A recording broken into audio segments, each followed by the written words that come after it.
Boss, आपके लिए Apple juice. अगर आपको ये नहीं पसंद हो तो कल से ऑरेंज जूस लेकर आऊंगा। आप बस मुझे बता दीजिएगा कि मुझे क्या करना होगा। यश के मुंह से रिया के लिए ऐसी बातें सुनकर पूरा क्लास शॉक हो गया था। आखिर तुम लड़का क्यों बनना चाहती हो?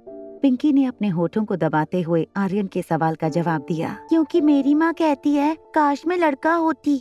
मैं बस अपनी मम्मी को खुश देखना चाहती हूँ। ये कहते हुए पिंकी उदास होकर वहाँ से चली गई।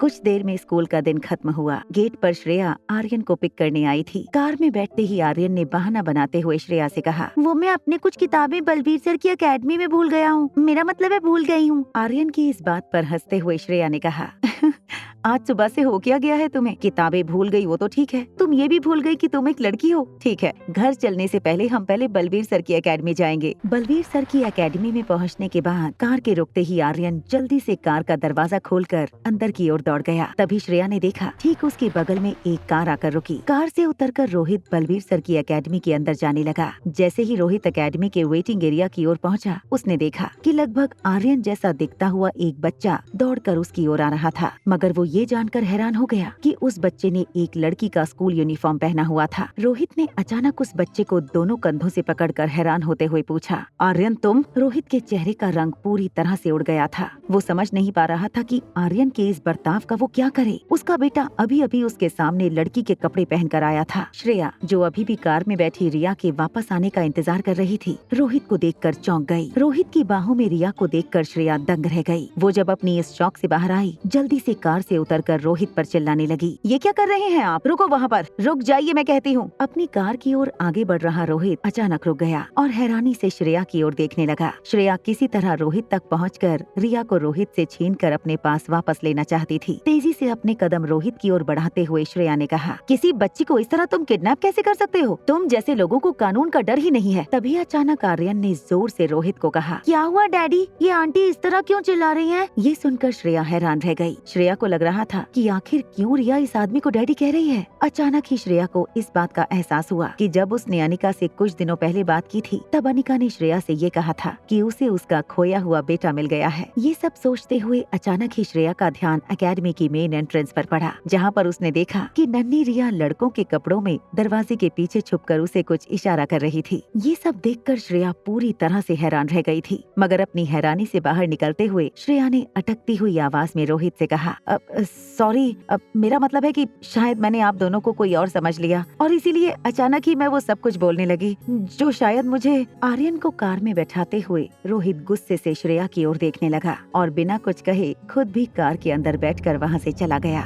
उन दोनों के जाने के बाद रिया दौड़कर बाहर आई और श्रेया से कहने लगी, छोटी मम्मी, आज तो मुझे लगा था कि हमारा भांडा जरूर फूट जाएगा। आपको पता है मैं कितना डर गई थी। श्रेया फटी हुई आंखों से बस रिया को देखे जा रही थी। रिया ने अपनी छोटी मम्मी का हाथ पकड़कर उसे गाड़ी में बैठाते हुए कहा, आप गाड़ी के अंदर बैठिए, मैं आपको सब कुछ समझाती हूँ। रास्ते में नन्ही रिया ने अपनी छोटी मम्मी श्रेया अय्यर को आर्यन और रिया के बीच चल रही इस अदला बदली के बारे में सब कुछ बता दिया। श्रेया अय्यर समझ नहीं पा रही थी कि इतने छोटे बच्चों में इतनी हिम्मत और इतनी अकल आई कहाँ से। श्रेया बड़ी मुश्किल से अपना ध्यान ड्राइविंग पर रख पा रही थी। तभी श्रेया के कंधे पर रिया ने अपना नन्हा सा हाथ रखकर कहा, आप इतनी ब्यूटीफुल हैं, सॉफ्ट हैं, जेंटल हैं, इतनी अंडरस्टैंडिंग है। मुझे पता है कि आप मेरी इस रिक्वेस्ट को जरूर मानेंगी और मुझे ये भी पता है कि आप अपनी नन्ही सी रिया को मम्मा के हाथों पिटते हुए भी नहीं देख सकेंगी, क्योंकि आप दुनिया की सबसे प्यारी छोटी मम्मी हैं, है ना? मुस्कुराती हुई श्रेया ने रिया का नाक दबाते हुए कहा, अब इस तरह तुम अपनी छोटी मम्मी को मनाओगी तो दुनिया की कोई ताकत ऐसी नहीं जो मुझे तुम्हारी बात मानने से रोक सके। थोड़ी देर में श्रेया और रिया मल्होत्रा हाउस पहुंच गए। जैसे ही वो लोग बंगले के गेट के अंदर आकर गाड़ी पार्क करने लगे, उन्होंने देखा कि गार्डन में झूले पर अनिका बैठी थी। जैसे ही रिया अनिका के पास दौड़कर आने लगी, अनिका ने रिया को देखते ही कहा, रिया, तुम्हारी स्कूल टीचर ने अभी अभी फोन किया था। मम्मा, वो मैं आपको।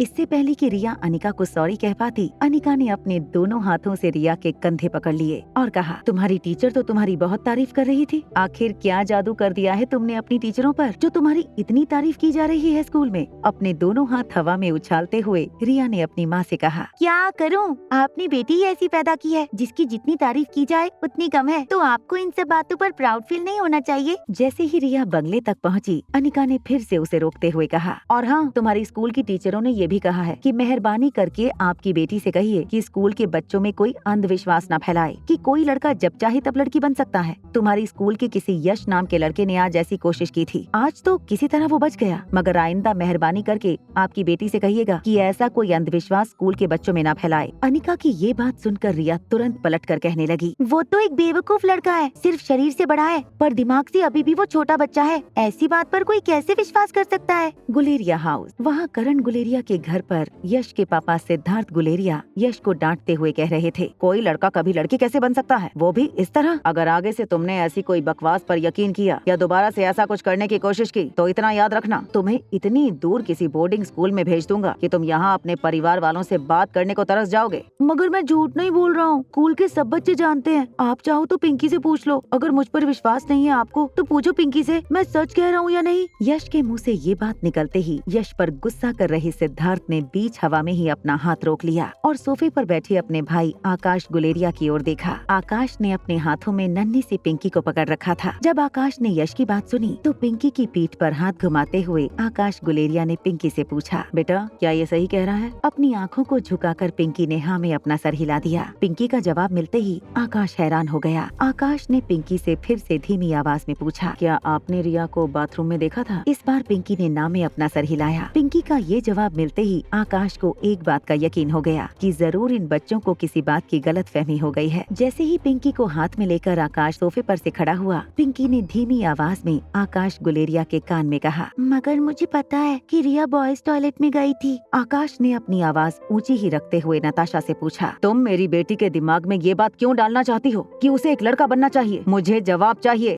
आगे की कहानी जानने के लिए देखें अगला एपिसोड सिर्फ पॉकेट एफएम के यूट्यूब चैनल पर। और एक लड़की को देखा तो के सारे एपिसोड को सुनने के लिए डिस्क्रिप्शन में दी गई लिंक से डाउनलोड करें पॉकेट एफएम ऐप।